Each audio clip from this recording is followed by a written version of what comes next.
Hello, Namaskar. So today's topic is Gauss law. So हमने अब तक दो टॉपिक्स पढ़े थे, charge distribution and electric flux. So electric flux की डिफिनीशन को यूज करता है गाउस अपने लॉ के अंदर.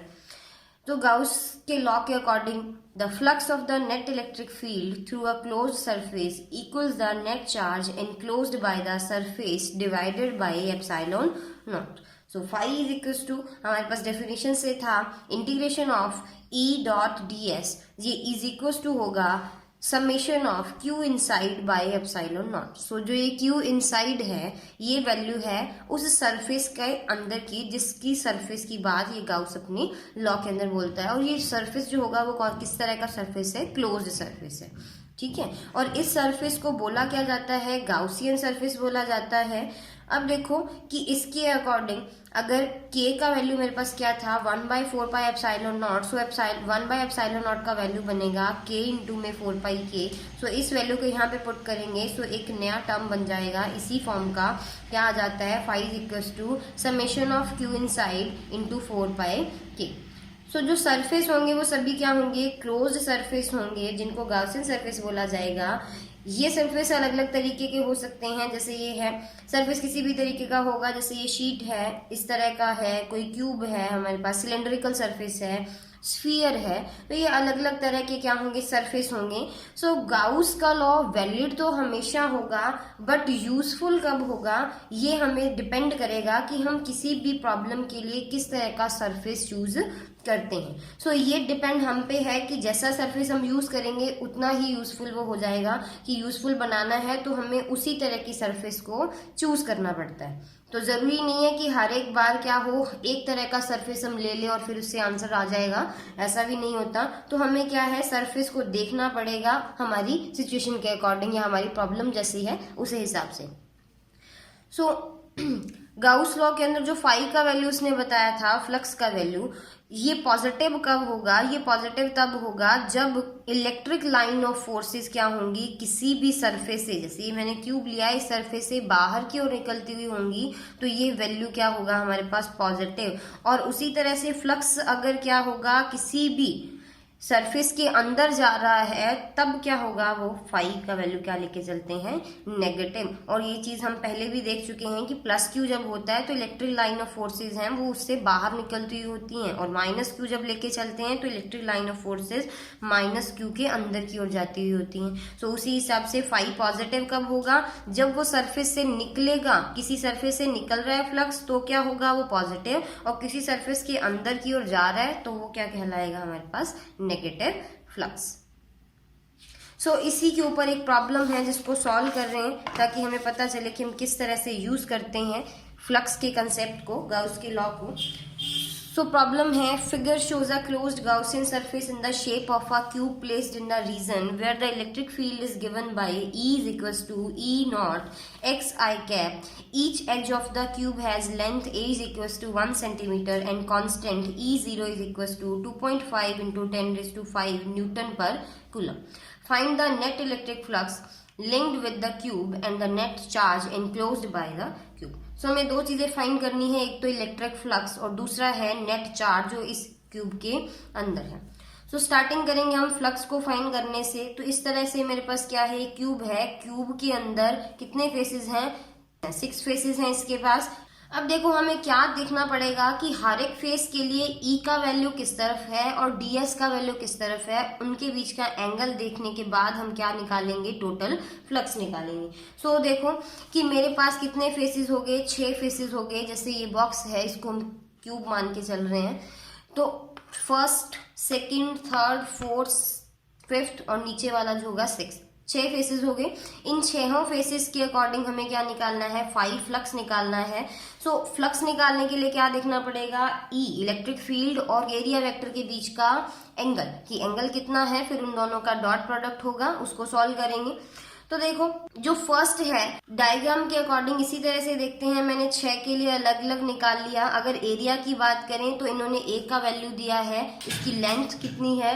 A is equal to 1 centimetre की बात कर रहा है. सो लेंथ कितनी ली गई है? A is equal to 1 centimetre. So area कितना हो जाएगा हर एक फेस का? S is equal to A square, क्योंकि लेंथ भी इसकी इतनी है, ब्रेड्थ भी इतनी है और हाइट भी इतनी है, क्यूब लेके चल रहे हैं, सो ए होगी। अब देखो कि इस तरह से ये बॉक्स है, बॉक्स के अकॉर्डिंग मैंने क्या किया, अलग अलग फेसेस के लिए फ्लक्स का वैल्यू लिखा है। फर्स्ट फ्लक्स का वैल्यू आएगा इस फेस के लिए ए बी ई एफ के लिए, ये जो फेस है ए बी ई एफ, ये वाला फेस। फिर इसके सामने वाला ये फेस है ओ सी डी जी वाला। फिर नेक्स्ट फेज आता है हमारे पास बी सी डी ई, ये फेस है जो। फिर उसके बाद इसके सामने वाला ये फेस आएगा ओ ए एफ जी, ये फेस होगा। और उसके बाद ऊपर वाला फेस ये है मेरे पास ओ ए बी सी, और फिर नीचे वाला जो फेस है वो है हमारे पास डी ई एफ जी। तो 6 फेजेस हो गए। सो देखते हैं सबके अकॉर्डिंग कि ई और एस के अंदर क्या हमारे पास एंगल बनेगा। सो ई का वैल्यू इन्होंने दिया है E naught X I cap, means that I cap का मतलब हो गया कि ई का जो डायरेक्शन है वो ऑलवेज क्या रहेगा, एक्स डायरेक्शन के अंदर। सो ई का वैल्यू क्या है, एक्स डायरेक्शन के अंदर है, तो ये है मेरे पास ई का वैल्यू एक्स डायरेक्शन के अंदर। सो डीएस का वैल्यू अगर देखें, फर्स्ट फेज जो मेरे पास कौन सा था, ये वाला ए बी ई एफ के लिए, ये डीएस का वैल्यू आएगा। यही क्या था मेरे पास, सरफेस का डायरेक्शन है। डायरेक्शन कैसे बताया था कि उस सरफेस से परपेंडिकुलर बाहर की ओर या ऊपर की ओर लेना है, तो ये है मेरे पास उस सरफेस से परपेंडिकुलर बाहर की ओर। सेम ही डायरेक्शन के अंदर है ई बी और डी एस बी। सो ई और एस दोनों ही सेम ही के अंदर हैं, तो थीटा बनेगा हमारे पास 0। सो फर्स्ट जो ये फेज होगा ये क्या करेगा, कंट्रीब्यूट करेगा फ्लक्स के अंदर, मीन्स दैट इसके अंदर अगर कोई भी चार्ज है तो इस सरफेस में से फ्लक्स निकलेगा। फिर इसके सामने वाला देखते हैं कि ई का वैल्यू इस तरफ है और सरफेस एरिया जो होगा उसकी डायरेक्शन होगी इस तरफ। तो देखो दोनों ही बिल्कुल डिफरेंट हैं, इसकी डायरेक्शन एक्स है और इसकी -x है, तो दोनों के अंदर क्या आ गया, 180 का एंगल आ गया। सो ये भी क्या करेगा, मेरे पास कंट्रीब्यूट करता है किसके अंदर, फ्लक्स के अंदर। अब बचते हैं 2 के अलावा 4 फेसेस। ऊपर वाला फेसेस अगर इसकी बात करें तो ये फेस देखो, इसके लिए डीएस का वैल्यू होगा ऊपर की ओर, ये एंगल इसके साथ कितना बन रहा है, 90 डिग्री। सो 90 cos 90 का वैल्यू 0 होता है, तो ये तो फ्लक्स के अंदर कंट्रीब्यूट नहीं करता ये फेस। फिर इसके नीचे वाला देखें, सो नीचे वाले के अंदर भी ये किस तरह होगा, इस तरह होगा, ये भी कितना बन रहा है फिर से 90। सो ये भी क्या है, कंट्रीब्यूट नहीं करता। नेक्स्ट इसके लिए देखें तो ये डीएस होगा इस तरह से, तो ये भी एंगल कितना बन रहा है, 90। और इस तरफ देखें तो ये भी एंगल कितना बनेगा, 90। सो चारों फेसेस के लिए कितने एंगल बन गए, 90 एंगल बन गया। सो वहां पे cos 90 का वैल्यू 0 होगा और फ्लक्स का वैल्यू क्या होगा, 0। सो इस क्यूब या बॉक्स के अंदर से फ्लक्स निकलेगा तो सिर्फ 2 ही फेसेस में से निकलेगा, एक ये वाला और एक ये वाला।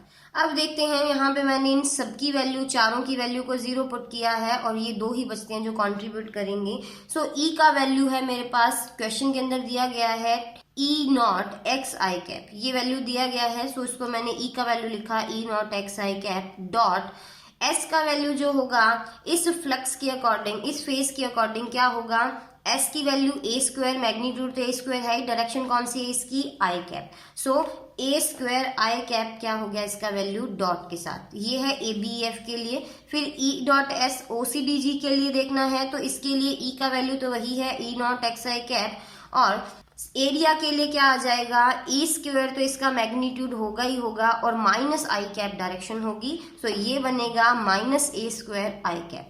अब देखो कि इसके अंदर वैल्यू पुट करना है किसका, एक्स का, इन दोनों के अंदर। सो ए बी ई एफ के लिए जो ये वाला मेरे पास फेस है, इसके लिए एक्स का वैल्यू यहाँ से ओ से लेके यहाँ तक का वैल्यू कितना है, ए है। तो x का वैल्यू जब यहाँ पे a रखेंगे और बाद में डॉट प्रोडक्ट करेंगे, सो i डॉट i का वैल्यू कितना होता है, 1। सो a0 a क्यूब, यहाँ पे लिख देती हूँ i dot i is equal to 1।